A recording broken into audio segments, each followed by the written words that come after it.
if you guys are ever having any issues with your miners with Goldshell and they don't tell you this, because we just had to go through this with one of our customers that had previously purchased a machine from somebody else who was having issues but came to us for help.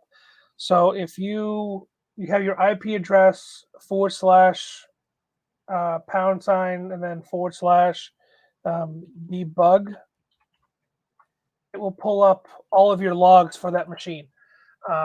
Your miner history, kernel logs, system logs, your ping settings, the memory configurations, what each memory chip is doing. You can see that some of these memory chips probably need to be cleared a little bit, even though it's a new machine, because they come kind of pre-packed from the factory. It'll show you the release on the machine, all the miner setups and scenarios, miner system log, which will take forever to load. It'll go through. You can see like each individual board here. So if you're having an issue with something, or you were having with one particular board, you could come to this log and you could kind of skim through it and look for something that may be off. Just off the bat, looking here, because granted, this is one machine first turned on, but you can see some of these frequencies are very low. And as the machine warmed up, the frequencies evened out to this higher 180 to 120 hertz range.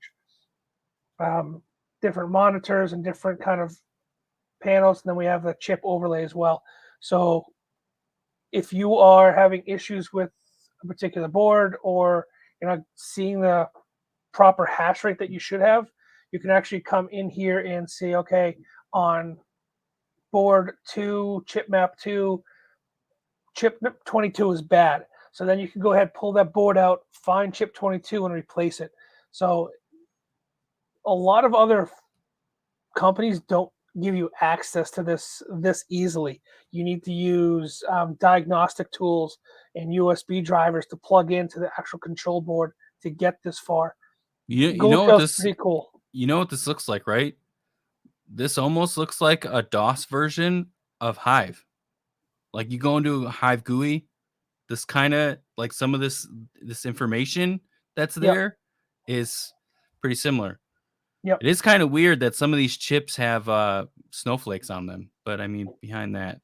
But so we've noticed this little feature is on a lot of Goldshell products. So that's not just limited to like LBC miners. We were working with I think they had a handshake miner is where we were working and kind of troubleshooting this. But we have tried this on the little boxes that we have. It works. There are other machines, the X5s, this works in a few of them that we've tried out. So I would just, if you have a Goldshell and you're having some issues with it, give it a shot and see if it pulls up.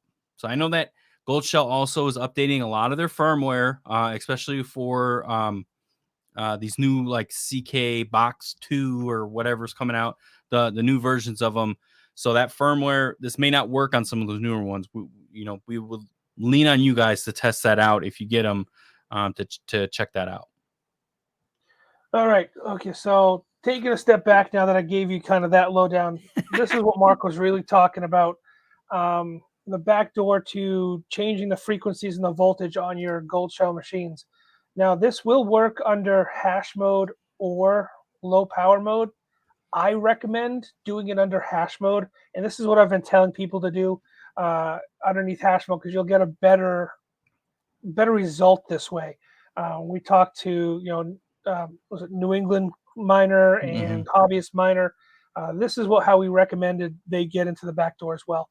So all we're going to do is we're going to rapidly click the miner text. That's it. It is so stupid, but it's so simple, but it gets overlooked a lot. So I think it's like 10 or 11 times or so. It'll usually pop up.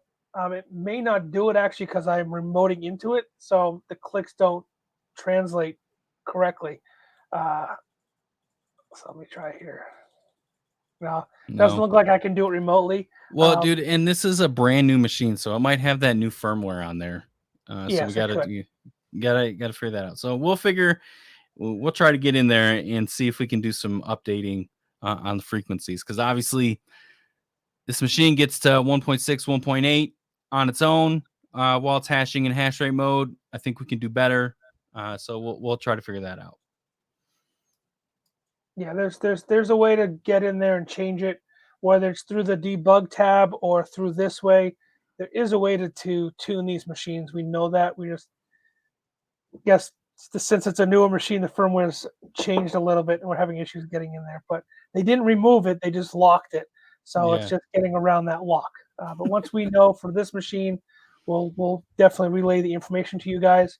But this does work. We know it works on the LT5s. We know We it have works on video. a Yeah, number of the small boxes. we have video of it, and your guys' feedback on Twitter clearly shows that it works on other miners. You guys have been going in there and clicking away. X5. Yeah, clicking away and responding, going, "Oh my god, that actually works. We really thought you were trolling us." It actually does work. All right, so let's. Oh, we got this funny. So the chips are so cold they have snowflakes. They're having condensation issues. Hopefully not. That condensation issue might actually be on the minor tab where we can't even get in.